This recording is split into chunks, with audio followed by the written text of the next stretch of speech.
I will now use Titan Master Brawn to demonstrate the features of Legends Class Brawn, because I'm sure no other reviewer has thought of doing that.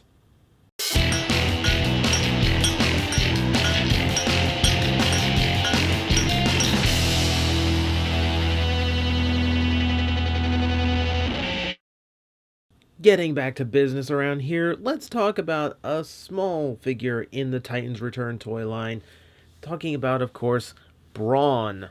Again, continuing the new tradition of Legends class figures being the mini-bots. And I mean the Legends class figures that are like old Scout class size, but not quite. They're not the Legends, they're now Legions that Brawn already had. Never mind, I don't want to get confusing here. We're talking about Titans Return Brawn, and not the Titan Master from the Titans Return line that I've already talked about. This is weird. You remember when Hasbro wouldn't even reuse the name Wheeljack because they used it the year before, and now we're just doing this because why not? Anyway, we have here a very nice update to his G1 vehicle mode, and he is a very, very heavy, very off-road truck, cast in a nice shiny green with a lot of metallic flake element to it. You can see it pretty clearly across the surface of the plastic, looking quite nice. It's a very good jungle off-road style color. It also has plenty of silver tracing along the sides, as well as the brush guard in front, as well as the headlights, and then little hits of yellow. You have spots over here, little lines over here, and you can see a little bit showing through in here and there throughout the toy. A little bit of black as well. Black across the windshields, black across the top, and then all 5 tires. Yep, 5. There's a spare on top. The spare doesn't actually do anything, but to the designer's credit, it mostly matches the tire that's down here. Different hub, but hey, at least they tried. So, no, the vehicle itself, I quite like. It's pretty basic, granted. I mean, it's a big off-road truck at the Legends class size, but it seems to work pretty well. I like the size. I like the shapes of it. It goes pretty well. Nice little bits of sculpting all over. You can see the back windows in there. You can see the rack across the top, and a little semblance of floodlights here at the top. Very small ones, though.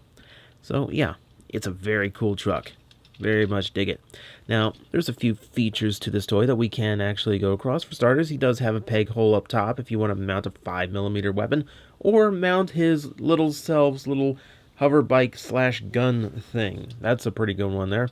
There's a hole in the back here too, but it doesn't seem to hold on to anything. Oh well. You can, of course, open this thing up. And I will say, this thing opens up way better than Wheelie and even Bumblebee, because it doesn't really, it's a completely separate component. It doesn't rely on any transformation element in order to actually accomplish its little hatch feature. I still wish the windshields were clear so I could see the Titan Master figure inside, but hey, it's just a nice little thing that they've been trying in this line, and they finally pulled off one that actually works. Bravo to you. There's another feature that I like.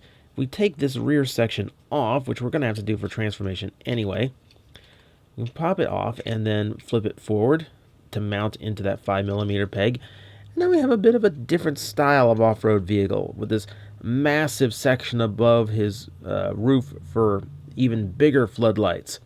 If this causes him to be repainted at any point into Energon Ironhide, shoot me. But the better feature here is that there's still molding and roll bar detailing underneath that panel, so even now it still looks correct. It seems like a feature they did just in case you lost that piece, so the vehicle still looks fine, but it also changes the profile up quite a bit. If this becomes Outback, I wouldn't mind this being the official configuration. But for now, it's just something for you to do, and it's a way of weaponizing him a little bit if you want, or just detailing him differently. So, transformation time, and this is not going to take long, guys. So, we flip the legs out, and then flip these feet backwards to give him nice good heel spurs. With that, we flip him down and bring the hinges of the elbows, the shoulders down like so. Rotate the elbows. That's it. We're already done. That's all there is to the transformation on this guy. He's very quick and very simple. Brawn never struck me as a complex guy in the first place, but it does say something when I am pretty sure his G1 toy had a more complex transformation than his brand new modern Legends class toy. But hey, that's just what you do sometimes, isn't it? So, as we always do with the robot modes, we start with the head, and he definitely has the Brawn bucket head, Brawn bullet head look going very, very nice. And it's kind of rare we actually get that. Like even when we got it with the Titan's Return, it's only half of the head, and it's not quite the same shape. This one's got a little bit more of the angles that I like here. They both went for the same kind of tough guy expression, the kind of aged Autobot look. And I think I kind of like the sculpting on this one a little bit better. Of course, it might just be because the back half of his head is there. But besides that, it actually kind of works better for me. So, I dig it. Very, very nicely done. So he is a big, stocky guy, as he's supposed to be. He does come off as strong, kind of rugged, very boxy in this mode, I will say. Especially in the chest. There's really not a whole lot of angles on this guy. He does come across kind of simple, and it kind of reminds me of like Legends class bots they did for third party early on. It didn't quite have the sculpting. I think iGear was guilty of that a lot. But you see, he does have plenty of coloring in this mode now. We have plenty of yellow, which is, of course, his robot mode color, and plenty of silver down the arms as well. It looks like a lot of the paint budget went into getting those arms silver on all sides, which is strange, because you'd think at that point they just cast it in silver, because there's very few spots of yellow left anywhere on his actual arms. It's a little bit strange, but you know what? Hey, I guess that's just what they had to do. One thing about him, proportionally, that while everything is kind of stocky and boxy, his torso does look a little bit lengthy.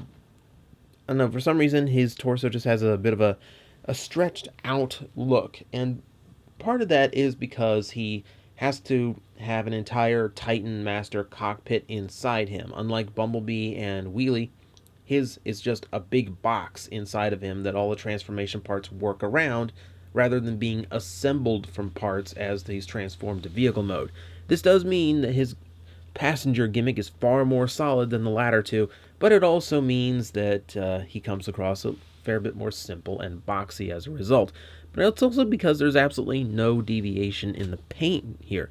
You get a little bit of black and blue, but it's nothing to really break up the yellow appearance. You know, it's not the most accurate thing to have done, but some kind of divide here where you could have added some green in just to kind of break the two up, give me a discernible torso, chest, and then midsection, and that probably would have solved that. As it stands, it's a little bit distracting. Also, the legs seem rather barren. I could have used at least a few hits of silver in there, again, just to kind of break up all the solid color going on this guy. So, visually, I think he comes across about as simple as his vehicle mode, which is a bit of a shame, but then again, he's a G1 mini-bot. You're really not going to get a whole lot no matter what you do to him. So, we can look at articulation at this point.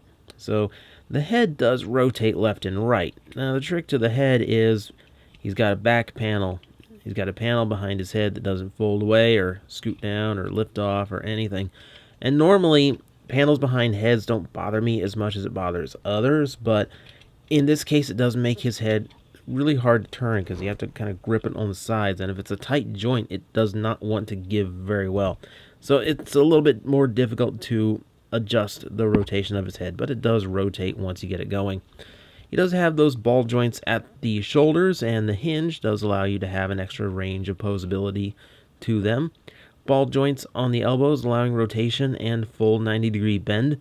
They're very strangely cut. As I play with them, I kind of feel like they're about to pop out at any time, like they just barely fit in the recess of the socket, but it actually manages to hold on. I haven't had the arm fall off yet, so it's just enough, I guess. Nothing at the waist, so we get ball joints at the hips that are fully ranged, which works well. thigh swivels, which are really tight on mine, to the point where they kind of snap back into position when they're perfectly straight. And then, of course, thanks to transformation, a full knee bend in as much of a degree as you would like. Nothing in the ankles, of course, because they're just big boxes, but hey, we have what we have. And for the most part, what we have here is a decently solid figure. Now, you also add, of course, not only the fist holes, but also holes across the sides of his arms, so now we're down to your imagination. Does this piece from the vehicle mode count enough as a blaster with those 3 molded sections in the front? Or is it just a little bit far-fetched and we have to mount it to the side of his arm as some sort of tire shield? You decide. You just pick however you want it to play. It's a little bit of an imagination stretch either way. You can rotate it forward like that and have, arm-mounted gun. Play with it. Imagine. It's what it's supposed to be. It's a toy after all. But just use it for what you want to use it. Personally, it's a little annoying that he does have to part form a little bit, even though he is as simple as he is. It's a wee bit of a downside, but not that bad. I can't really complain that much. So that, my friends, is Titans Return Brawn. The second go-around at Titans Return Brawn, now at the proper size. He's a decent enough figure. Very simple in the transformation, but nice looking in both modes. Though, I do say the robot mode looks maybe a little bit too boxy. Even if you are going for a G1 aesthetic, it's nice to have some details updated. And a little bit too much solid color going on for my taste. I'd prefer it broken up a little bit more than this.